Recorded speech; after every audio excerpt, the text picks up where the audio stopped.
disclaimer for the viewers. In this session, we are going to discuss components of transdermal drug delivery systems. There are various components are there. Very first one, that is the drug. Second one, that is the polymer matrix or drug reservoir. Then the membrane, permeation enhancers, pressure sensitive adhesives, that is a PSA. There are also other types of adhesives are there, but more specifically we are going to discuss the pressure sensitive adhesives. Then backing laminates, release liners, and other excipients like plasticizers and the solvents. Look at the figure. This is a transdermal patch which is placed onto the skin, and here I have shown some components of the transdermal drug delivery system. So blue layer, it's a backing layer. Here it's a drug reservoir. It may be matrix or it may be reservoir. Then here at bottom there is a drug permeable membrane is present, and lastly the adhesive layer. On below that the release liner is present before application. At the time of application we have to supposed to remove the release liner and place the patch onto the skin, and furthermore the drug is going to be released and absorbed into the systemic circulation. So the components of TDDS includes drug, polymer matrix drug reservoir, membrane, permeation enhancers, pressure sensitive adhesives, backing laminates, release liners, other excipients like plasticizer and the solvents. So let us see the further details of the components of transdermal drug delivery system. Very first one, that is the drug. Drug, that is the active pharmaceutical ingredient, API. So here I have listed some characteristics of the drugs which are suitable for the transdermal drug delivery system. The dose of the drug, it should be less than 20 milligram per day. Half-life of drug, it should be less than 10 hours. Molecular weight of drug, it should be less than 400 Dalton. Then the partition coefficient, log P, octanol to water, it should lie between 1 to 4. Then skin permeability, it should be greater than 0.5 into 10 raised to minus 3 centimeter per hour. Lipophilicity of drug, it should be ranging between 10 to 1000 K octanol to water. Then the oral bioavailability, it should be low. Therapeutic index should be low. Melting point of the drug, it should be less than 200 degrees Celsius, and pH should be between 5 to 9. There are certain drugs are there.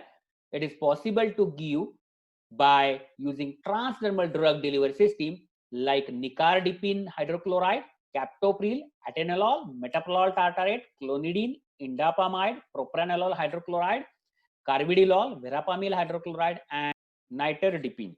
So drug, it is one of the important component of the transdermal drug delivery system. We have to suppose to select the drug by considering all these parameters. These parameters will help us to select the specific drug for design and development of transdermal drug delivery system for specific disease or specific condition. For example, the dose of the drug, it should be less than 20 milligram. Half-life of drug, it should be less than 10 hours. Molecular weight of drug, it should be less than 400 Dalton. Partition coefficient, that is log P value between 1 to 4. Then skin permeability, it should be greater than 0.5 into 10 raised to minus 3 centimeter per hour. Lipophilicity of drug, it should lie between 10 to 1000, that is Ko by W. Oral viability and therapeutic index of drug, it should be low. Melting point of drug, it should be less than 200 degrees Celsius, and pH, it should lie between 5 to 9. So by considering all these parameters, it is possible to select the suitable drugs. Here I have listed some drugs which are suitable for the transdermal drug delivery systems like nicardipine, captopril, atenolol, metoprolol, clonidine, indapamide, propranolol, carvedilol, verapamil, and niterdipine. So this is about the drug.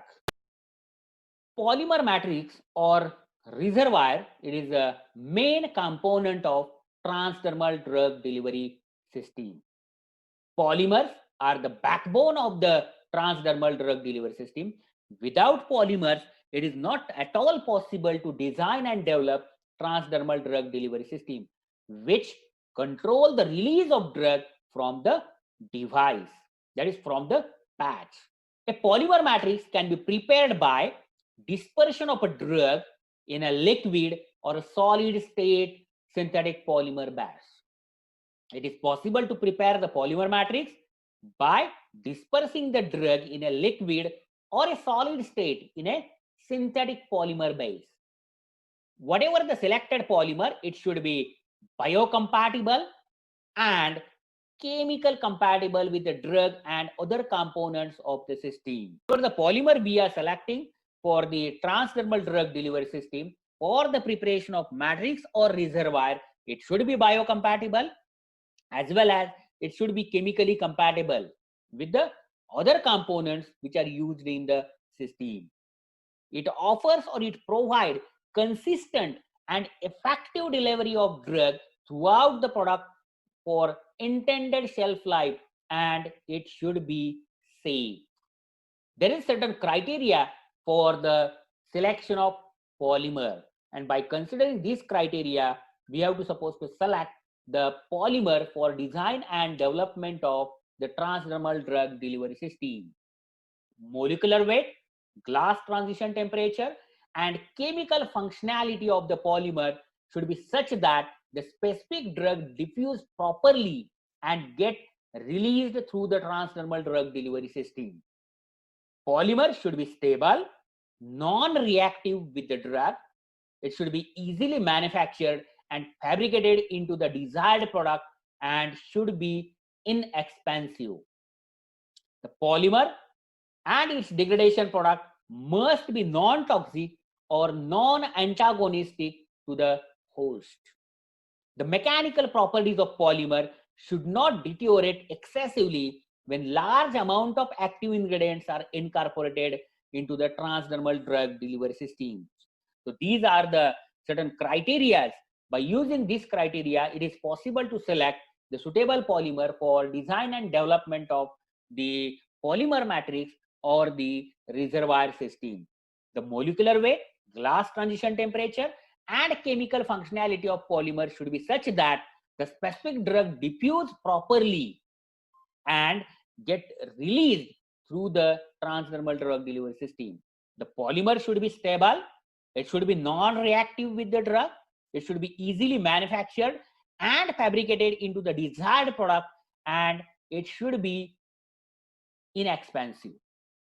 The polymer and its degradation product must be non-toxic or non-antagonistic to the host. It should not produce any allergic reactions towards the host. The mechanical properties of the polymer, it should not deteriorate excessively when large amount of active ingredients are incorporated into it. Let us see the further details of the polymer matrix and the reservoir, that is polymers which are used to prepare the polymer matrix and the reservoir. Here I have listed the polymers which are widely used in the design and development of transdermal drug delivery system, that is the polymer matrix or the polymer reservoir. It is furthermore classified into the 4 types, that is the natural polymers, semi-synthetic polymers, synthetic elastomers, and the synthetic polymers. In the case of natural polymers, it is possible to use the cellulose, gein, gelatin, waxes, proteins, natural rubber, starch, and the chitosan. In the case of semi-synthetic polymer, it is possible to use hydroxypropyl methyl cellulose, hydroxypropyl cellulose, and the ethyl cellulose. While in the case of synthetic elastomers, it is possible to use the polybutadiene, hydrogen rubber, polysiloxanes, silicon rubber, nitrile, acrylonitrile, butyl rubber, styrene butadiene rubber, and neoprene. And in the case of synthetic polymers, it is possible to use polyvinyl alcohol, polyvinyl chloride, polyethylene, polypropylene, polyacrylate, polyurea, polyvinyl pyrrolidone, polymethyl methacrylate, epoxy polymers, and polyamides. So it is possible to use all these polymers for the matrix or the reservoir of the transdermal drug delivery system. We have to supposed to consider the polymer selection criteria, and according to that, furthermore, we have to select the suitable polymer for the TDDS. So this is about the polymers which are used in the TDDS, that is for the polymer matrix or reservoir preparation. Let us move towards the next component. Let us see the rate controlling membrane. A membrane may be sealed to the backing to form a pocket to enclose the drug containing matrix, or used as a single layer in the patch construction. So the rate controlling membrane is a membrane may be sealed to backing to the form a pocket to enclose the drug containing matrix, or used as a single layer in the patch construction. The function of rate controlling membrane, it is depend on the design of the specific systems, the size of active component, and the need to have a rate limiting factor in order to satisfy the release and absorption characteristics of the system. The diffusion properties of membrane are used to control availability of drug and or excipient to the skin. The role of rate controlling membrane is to limit the flow of the semi-solid content from the liquid reservoir and or to act as a rate limiting membrane for both liquid reservoir and the matrix system. There are two types of membranes are there which are used in the TDDS as a rate controlling membrane, that is the ethylene vinyl acetate membranes and microporous polyethylene membranes. There are certain polymers which are used for the making the rate controlling membrane, like the polyurethanes, silicones, and ethyl vinyl acetate. These are the few polymers which are widely used to prepare the rate controlling membrane. So rate controlling membrane, it is a membrane may be sealed to backing to form a pocket to enclose the drug containing matrix, or used as a single layer in the patch construction just below the liner, release liner. The function of the rate controlling membrane depends on the design of the specific system, the size of the active component, and the need to have a rate limiting factor in order to satisfy the release and absorption characteristics of the system. The diffusion properties of membrane are used to control availability of the drug and or excipient to the skin. There are few polymers which are used to prepare the rate controlling membrane, like ethyl vinyl acetate, silicone rubber, and polyurethane. The role of rate controlling membrane is to limit the flow of semi-solid content from the liquid reservoir, or it is going to act as a rate limiting membrane for both liquid reservoir and matrix systems. There are two types of membranes which are widely used, that is ethyl vinyl acetate membranes and microporous polyethylene membranes. Let us move further towards the, so here we are going to discuss the permeation enhancers. So the permeation enhancers, it is also called as a sorption promoters or the accelerants. They are going to increase the permeability of drug to the skin. It increases the permeability of stratum corneum so as to attain higher therapeutic levels of drug candidate. It is one of the component of the transdermal drug delivery system. It interacts with the structural components of the stratum corneum and thus modifying the barrier functions, leading to increased permeability.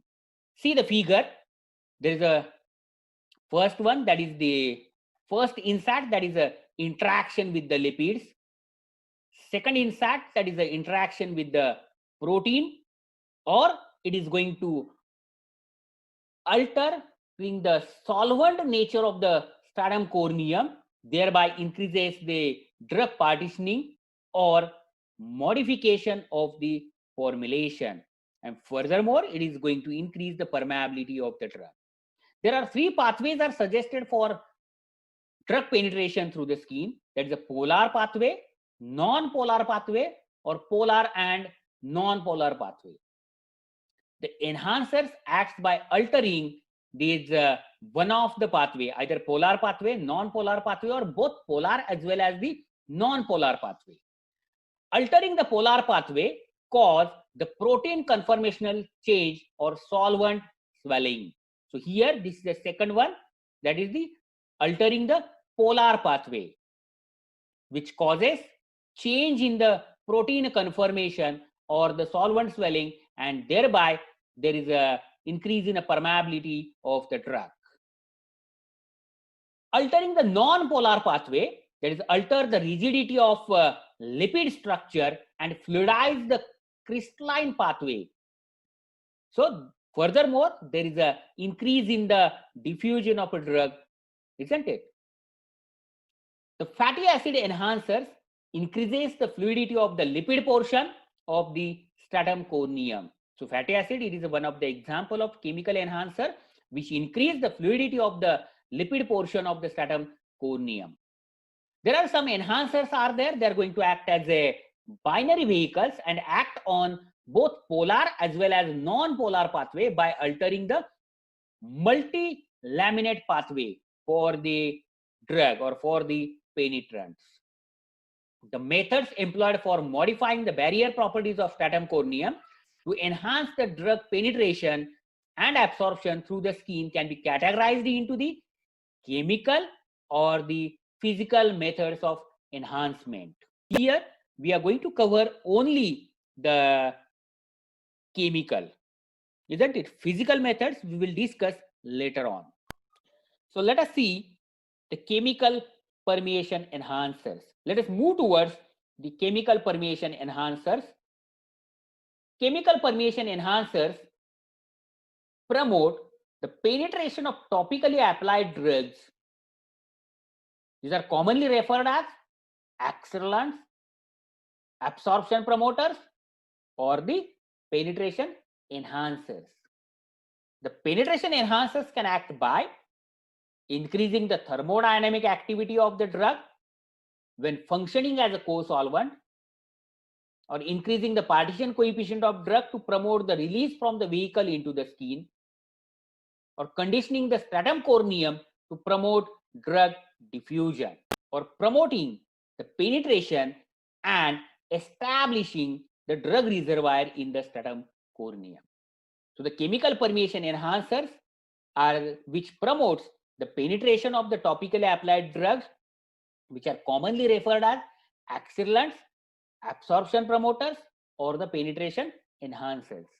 These chemical enhancers are acted by increasing the thermodynamic activity of the drug when functioning as a co-solvent, increasing the partition coefficient of drug to promote the release from the vehicle into the skin, conditioning the stratum corneum to promote drug diffusion, and promoting the penetration and establishing the drug reservoir in the stratum corneum. There are certain desirable properties for these penetration enhancers. So let us see the desirable properties for penetration enhancers. Whatever the penetration enhancer which we have selected, it should be non-toxic, it should be non-irritating, and it should be non-allergenic. It should work rapidly. That is very important thing. and the activity and duration of effect should be both predictable and reproducible. It should not produce any pharmacological activity within the body.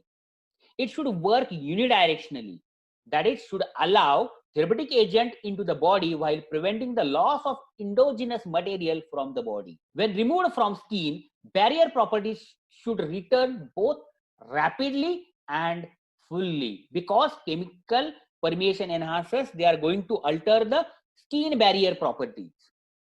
It should be compatible with the both excipients as well as with the drug, and it should be cosmetically acceptable with an appropriate skin film. So the chemical permeation enhancer, it should have certain ideal properties, that is, it should be non-toxic, non-irritant, and non-allergic. There are some chemical permeation enhancers are there which are toxic in nature and which limits its use. Also, these are the going to act as a irritant to the skin. Then it should work rapidly, and the activity and duration of effect should be both predictable and reproducible. It should not produce any pharmacological activity. It should work unidirectionally, that is, it should allow the therapeutic agent into the body while preventing the loss of endogenous material from the body.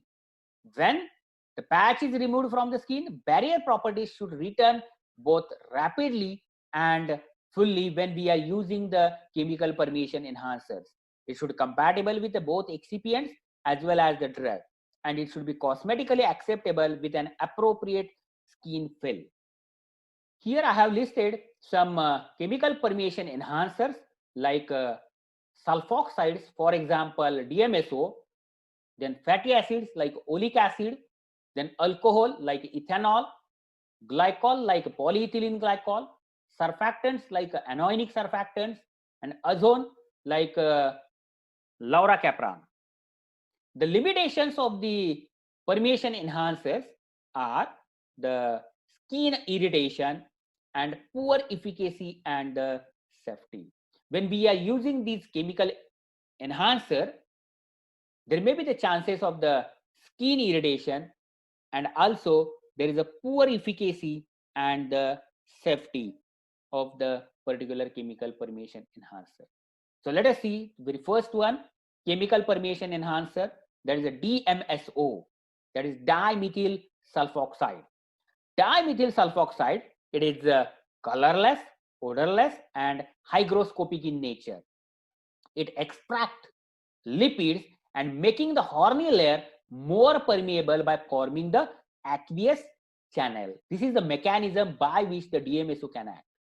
It denaturates the protein and change the intercellular keratin conformation from alpha helical to beta sheets. Generally, co-solvents containing greater than 60% of DMSO are needed for optimum enhancement efficacy. The high concentration of DMSO can cause erythema and wheal of the stratum corneum. So this is about the dimethyl sulfoxide. Dimethyl formamide, it is also used as a chemical permeation enhancer, and it irreversibly damages the human skin membrane.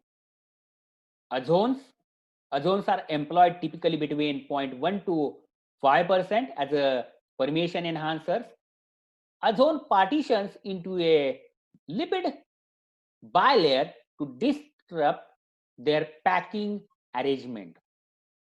Ozone molecules may exist dispersed within the barrier lipoid or separate domains within the bilayer.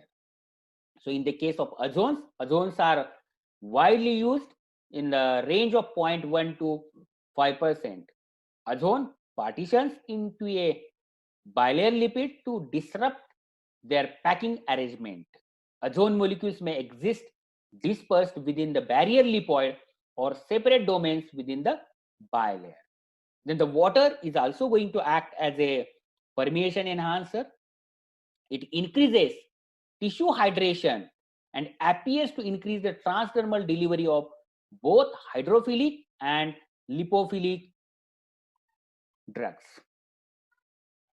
So the water increases the tissue hydration and appears to increase the transdermal delivery of both hydrophilic and lipophilic drugs. Urea is yet another permeation enhancer which promotes transdermal permeation by facilitating hydration of stratum corneum and by formation of hydrophilic diffusion channels within the barrier. Cyclic urea permeation enhancers are biodegradable and non-toxic molecules consisting of a polar parent moiety and a long chain alkyl ester groups. As a result, enhancement mechanism may be a consequence of both hydrophilic activity and lipid disruption mechanism in the case of urea as a permeation enhancer. So urea promotes transdermal permeation by facilitating hydration of the stratum corneum and by the formation of hydrophilic diffusion channels within the barrier. Cyclic urea permeation enhancers are biodegradable and non-toxic molecules consisting of a polar parent moiety and a long chain alkyl ester groups. As a result, the enhancement mechanism may be the consequence of both hydrophilic activity and lipid disruption mechanism. So this is about the urea. Furthermore, the fatty acids are also widely used as a penetration enhancer in the transdermal drug delivery system. For example, oleic acid. Oleic acid increases the permeation by phospholipid acetyl chain perturbation. Then the surfactants, these are furthermore classified into the cationic surfactants, anionic surfactants, and non-ionic surfactants. Surfactants solubilizes the lipids within the stratum corneum. It enhances the polar pathway of hydrophilic drug. Generally, the anionic and cationic surfactants swell the stratum corneum and interact with the intercellular keratin.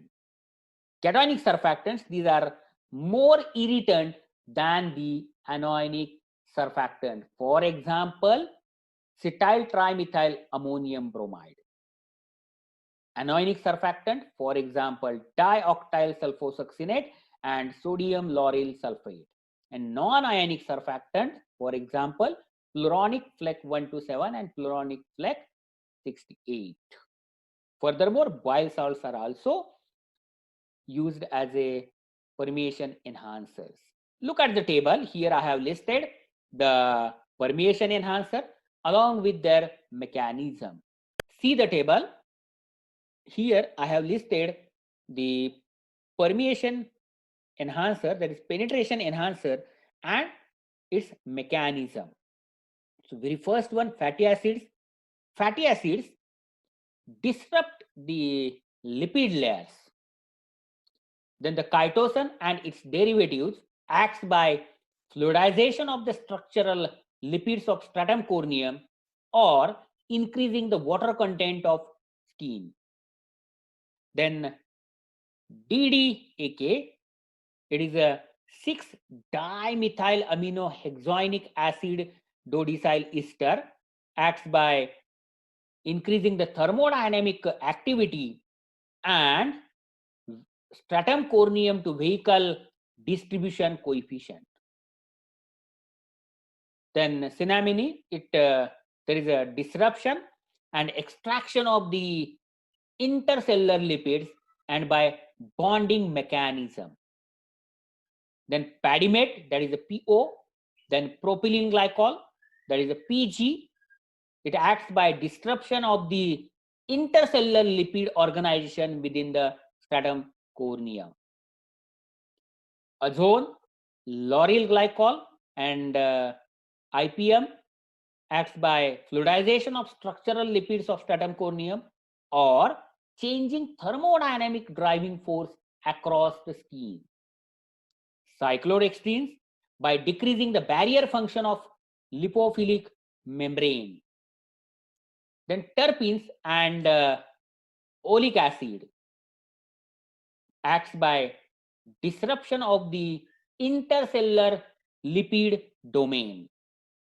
Sodium carboxylate series acts by modification of the lipid structure, whereas dimethyl amino isopropionate and dodecyl N dimethyl amino acetate acts by the pre-treatment of the skin.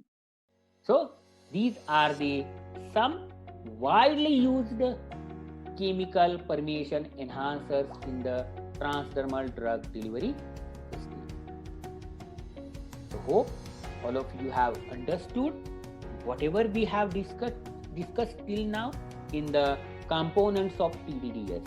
In the components of TDDS, we have discussed polymer matrix and reservoir.